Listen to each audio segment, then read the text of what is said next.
In this video, we're reviewing Mickey 17 and grinding up the first sentient species we can find for a hearty, savory cocktail called Creeper Sauce. Today on the Martini Shot.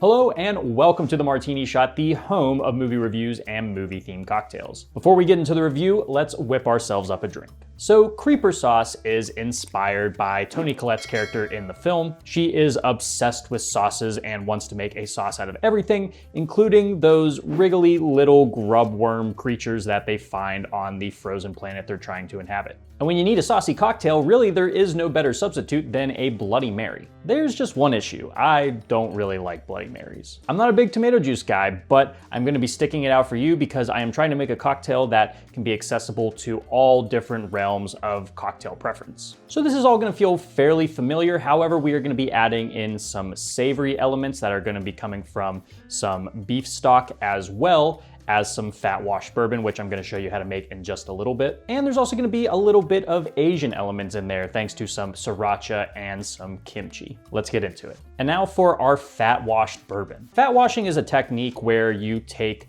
grease and a spirit, combine them and turn them into kind of a meat flavored liquor. For this, I combined the grease of 2 strips of bacon with a cup of bourbon. I went ahead and used Jack Daniels. You really don't need to be using anything too expensive for this. Once those are combined, go ahead and give them a quick shake and then let them sit at room temperature for about an hour. And once you've done that, you can go ahead and throw that into the freezer, preferably overnight. And when you come back to it, you are gonna find the fat congealed at the surface. So you're gonna wanna puncture your way through and then you're gonna want to strain the fat out of the bourbon. I recommend using something like a coffee filter, a cheesecloth, or in my case, a damp paper towel to help you get all those little bits of fat out of the final product. So go ahead and grab yourself a shaker. First, we're gonna be starting with our tomato juice. You're gonna be using 2 ounces. Follow that up with a little bit of beef broth at 1 ounce, half an ounce of freshly squeezed lemon juice, half an ounce of kimchi juice, 3 dashes of Worcestershire sauce, and a little squirt of sriracha. If you like things a little more spicy, go ahead and up that amount. And then once you have your Fat Wash Bourbon, you're gonna be adding 2 ounces to the cocktail.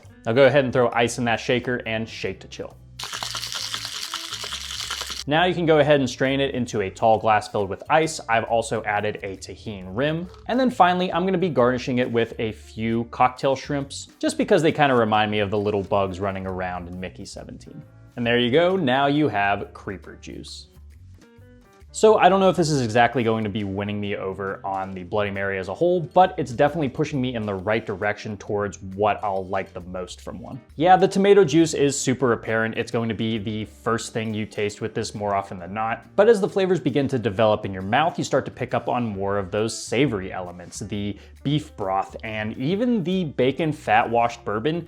Definitely it comes through, you can taste it. It kind of caps off the drink with this nice, savory, salty, kind of meaty finish, which helps to balance out the more bright and sweet flavors that tomato juice brings. The kimchi is definitely there, adding a little bit of funk to the drink. Honestly, I think you could maybe even up it a bit if you'd like. Maybe you could actually subtract some of the tomato juice to coincide with that, and that's probably the direction I would head, because any way I can get less tomato juice in a Bloody Mary, I'm going to try. But overall, I surprisingly like this. It's a nice blend of the things that I'm not super crazy about in a cocktail, but it's coinciding with a nice meaty flavor, something that you don't really find in a cocktail too often, but for a hearty cocktail like this, it's definitely welcome. Now that we have our drink, let's get right into the review. It's been nearly 7 years since I've been able to say this, but fellas, we hitting the bong tonight. Ever since I saw the host back in college, I knew this Bong Joon-ho guy was one to watch. But when 2019 rolled around and Parasite entered my field of view, it hit me. This guy just made the best movie of all time. Sure, call it recency bias, call it baby's first deep dive into Korean cinema, but not only do I find Parasite to be a perfect film, I think it's my favorite movie of all time. You wanna know how sure and or delusional I am? My very first tattoo is a homage to the film. And since that film came out, it has pained me that we have not had a new Bong Joon-ho film every couple of years. Especially when we had one right in our grasps, only for it to be delayed again and again due to differing varieties of tomfuckery. But hey, the follow-up to my favorite film ever is finally here, so you know what it's time for: setting my expectations way too high. Nothing may ever surpass what Parasite has done to me, but Bong has once again given us a fun, zany sci-fi that takes capitalism and class inequality out from under the microscope and blows it up onto the side of a building. Like Snowpiercer and Okja before it, Mickey 17 finds ways to take these themes we visited time and time again and slap us with a pretty unsubtly fun time. The grungy corporate futuristic setting isn't the most unique looking, yet it all feels fully realized thanks to expertly attuned attention, authenticity, and presentation. Driven by a kooky all-timer performance from Robert Pattinson and supported by equally kooky roles from Mark Ruffalo, Steven Yeun, and Toni Collette, Mickey 17 may not be everything I had wanted in a Bong Joon-ho follow-up, but to call myself disappointed would be a big fat lie. Set in the not too far off future, Mickey Barnes looks to get off Earth by signing up to be an expendable to colonize a new planet. The catch? Humanity has found a way to clone humans, meaning Mickey is brought back again and again and again to test diseases and do the dangerous work no one else wants to do. But when Mickey's 17th copy doesn't die when he probably should have, he returns to find his 18th copy already created, and the two must vie for control over the short but meaningful life Mickey has established. So, like, Robert Pattinson is really one of the best to ever do it, right? I mean, we knew this with The Lighthouse, The Batman, Good Time, The Boy and the Heron, hell, even whatever he was doing in The Devil All the Time. Delusions! But Pattinson has truly proven his salt here with a role that is so silly and so goofy, and yet there's something so genuine and down-to-earth about it. Mickey 17 has negative self-respect, believing himself to be eternally punished after a car accident he believed he caused took the life of his mother. This self-loathing still manages to steer him towards little sparks of happiness, such as his relationship with space cop Nasha, giving him glimpses of the life he becomes willing to fight for after surviving a near-death experience. Mickey 18, his successor, is quite the opposite, willing to channel that self-hatred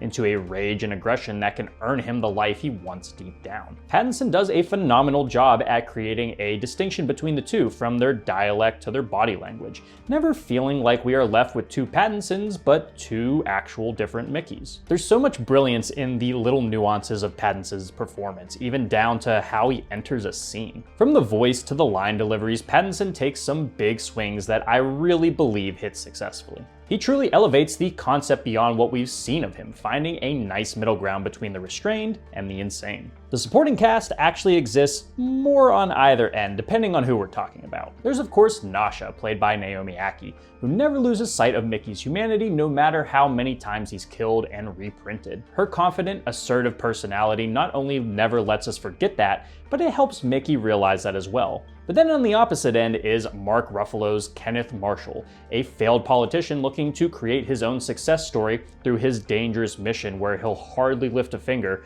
but take all of the credit. It's a hammy reflection of capitalistic greed, one that manages to weave the illusion of his own importance, despite not bringing much of use to the table. Now look, Ruffalo and Bong said Marshall isn't based on any one politician or figurehead, and I'd like to believe them, despite the, let's say, colorful hats his supporters wear. But there's one scene in this film that is so reflective of a major US incident that I was shocked to find out this was all shot before it had actually happened. If we'd have gotten this film last year like we were supposed to, the conspiracy theorists would have been running wild with this one, let's just say that. Ruffalo's performance is sure to land with some and miss with others, but overall, I didn't hate it. Bong has never been one to turn away from using heavy-handed satire, but as long as it's used in a way that's actually funny, then you'll get no complaints from me.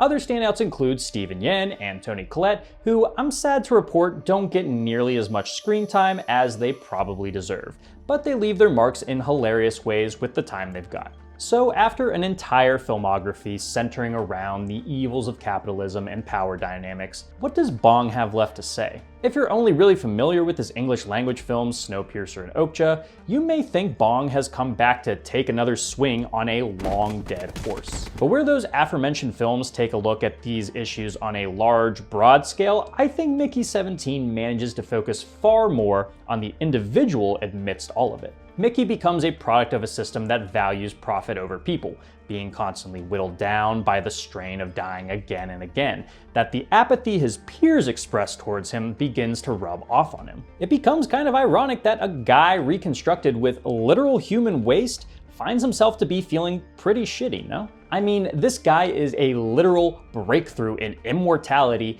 and will lead humanity to countless discoveries and successes, and yet he's poised to be remembered as a faceless tool rather than a person. His strife is often forgotten and minimized, while those sitting back and pulling the strings will receive all the credit. I don't want to speak for everybody, but I feel like we don't have to wait until 2050 for that to become our reality. It's such a bleak reflection of the way the world works, but Bong never loses sight of what makes man special to begin with. Try as they might, the powers that be can't just remove your humanity and use you as a faceless, feelingless drone. We're going to continue to act on impulses, we're going to continue to chase our desires, and even if the machine desperately needs that not to happen, then maybe we should look into changing the machine rather than ourselves. I think where most of my issues come from with the film is its beginning and ending. One is a tad scatterbrained and a tad messy in establishing the rules and setup of the world, and the other feels a tad too neat and happy-go-lucky, but these all feel pretty minor when everything in between them is pretty great. Mickey 17 is up there with Dune 2 as a modern sci-fi miracle to come out of Hollywood.